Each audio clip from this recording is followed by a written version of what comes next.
Terve! Pitkä odotus on taas pian päättymässä. Tiistaina alkaa kevätpukkijahti ja ollaan vähän katsomassa löytyisikö täältä reviiripukkeja, saatikka kaurita laisinkaan. Alueella kyllä on niitä. Katsotaan näyttäytyykö ne tänä illalla.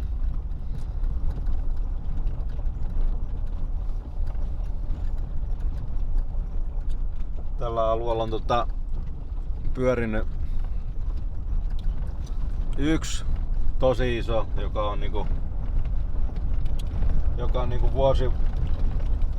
vuosia jo elelle täällä ja säästänyt henkensä. Olisi mielenkiintoista päästä näkemään se, minkä kokoinen se kaveri on tällä hetkellä. Mut katsotaan, jatketaan etsimistä. Me ollaan tällä hetkellä tämmöisellä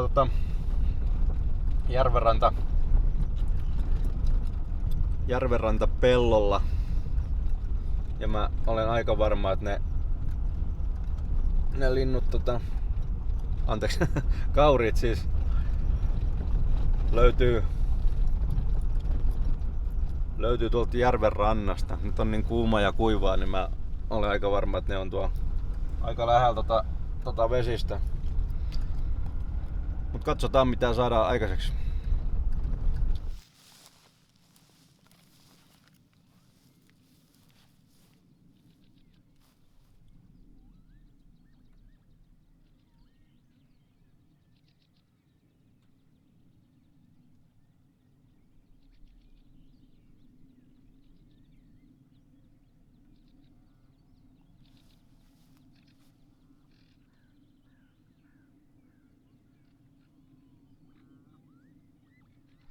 Löytyi pukki ja lehmä.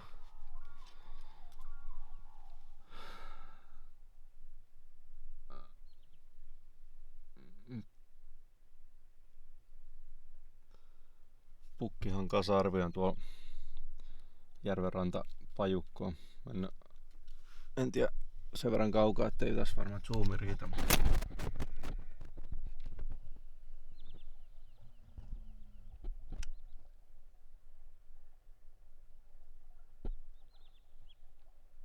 Joo, ei päästä näkemään sinne asti.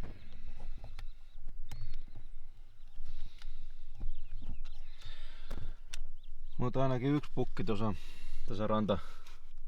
järvenranta pusikoissa. Ja on niitä useampikin tuossa. Hyvältä vaikuttaa.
30 metriä.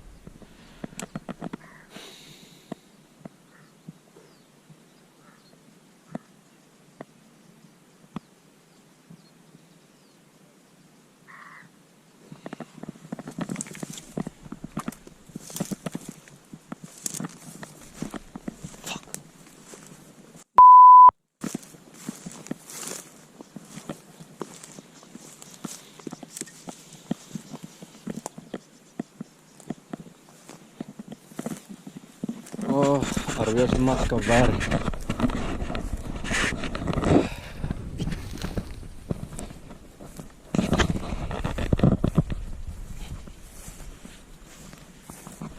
Oi paska.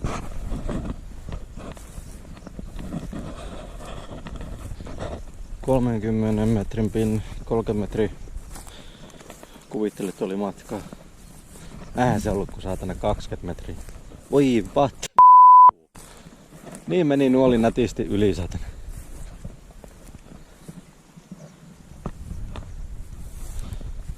Nätisti yli satana.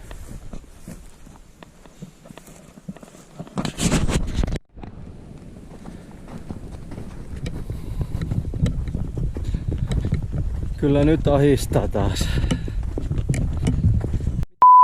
voi olla mahdollista, että mä arvioin noin lähellä olevan rauhallinen puristus, niin se olisi ollut siinä. Nyt saatana meni kyllä niin nätisti yli, että nuolikin hävisi. Sitäkään löytä.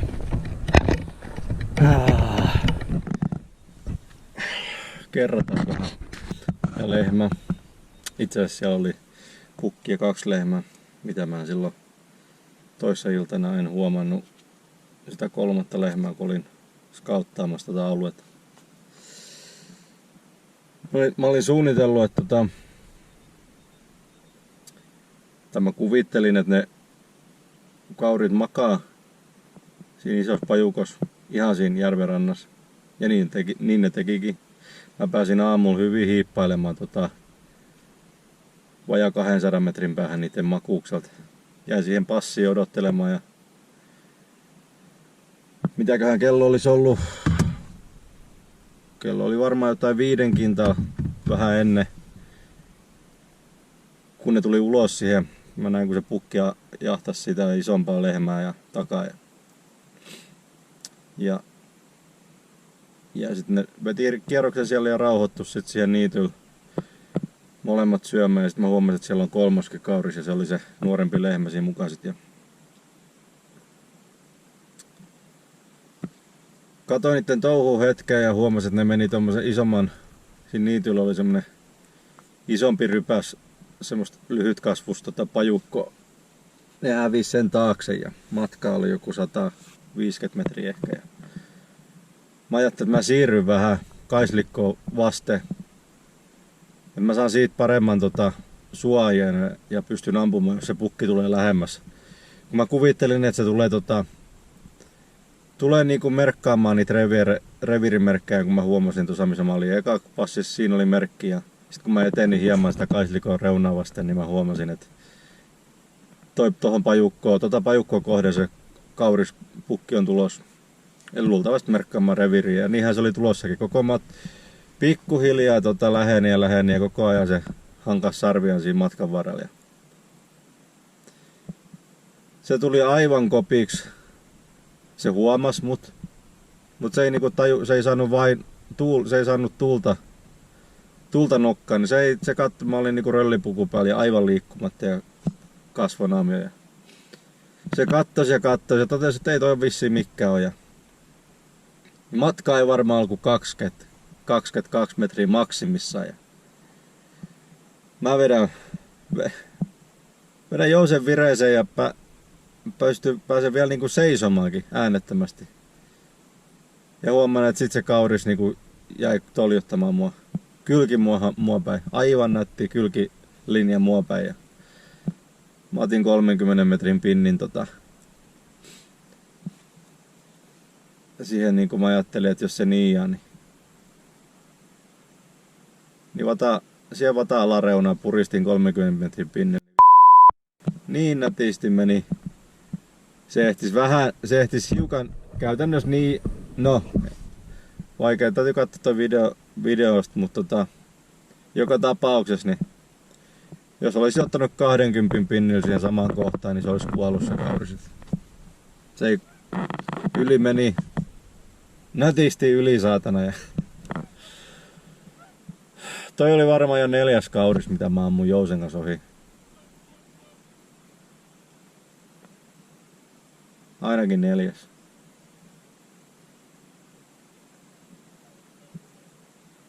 No mä tiedän, että kiväärin kanssa tuossa ei olisi ollut mitään. Olisi voinut ampua kiväärin kanssa ton pukin jo niinku varmaan 10 kertaa tänä aamulla. Ei siinä ole mitään niinku, sen kun puristat vaan. Mutta tossa mä olin suunnitellut, että mä odotan, että ne tulee ulos sieltä siihen niitylle. Etenen toivon mukaan tarpeen lähelle. Ja se meni niinku, kaikki meni siihen ampumiseen asti just siinä, kun mä olin suunnitellut. Tuuli kävi niin kuin sen piti. Ja kaikki meni niin kuin piti, mutta sitten se ampuminen. 30 metrin pinni. Mä en tiedä mikä ihme aivopyörä mulla tuli, että mä otin 30 metrin pinni. Kyllä pitäisi pikkuhiljaa niinku osata katsoa se etäisyys, että se on 20 metriä. Ja tossakin paunoin 65, niin kyllä se vaikka se olisikin ollut lähemmäs 30, niin se olisi silti 20 pinnin kanssa saatu vitalia-alueen se nuoli.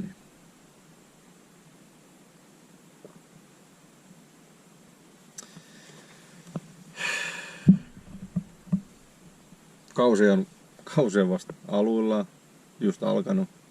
Uusia chanceja tulee varmasti. Mutta olisihan se ollut aika jees aloittaa uudella ensimmäinen jahti kerta uudella jousella, ensimmäinen riistatilanne ja heti nurin, niin ehkä tämä oli tarkoitettu tapahtumaan. En tiedä.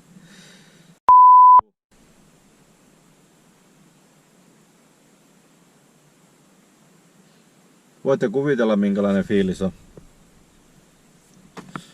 Syö miestä, ei voi muuta sanoa. Mutta tästä täytyy vähän kerätä itseään ja positiivista, että se oli puhdas ohi, että se hipassu mitään rankaa tai tämmöstä näin, tai rangan yläreunaa tai mitään tämmöstä, ettei jää raanaa, niin se nyt on pääasia, mutta silti ottaa koville. No, se oli semmonen aamu. Jäädään odottelemaan mitä seuraavat aamut ja illat tuo tullessa. Toivottavasti se on kauan odotetun kaadon jo pikkuhiljaa. Eihän mä näistä tilanteista voisi muuta kuin itseäni, että ei voi syyttää muuta. No, eteenpäin. Kyllä tästä. Tää päivä ja huominen vielä tätä muistellessa, mutta sitten täytyy orientoitua ja laittaa fokus niinku vaan tulevaan. Niin se on. Okei. Ei mitään. Jatketaan tästä eteenpäin ja kuumiin piippuin, kireet jäntei kaikille muillekin kaurinpyytäjille. Morjes.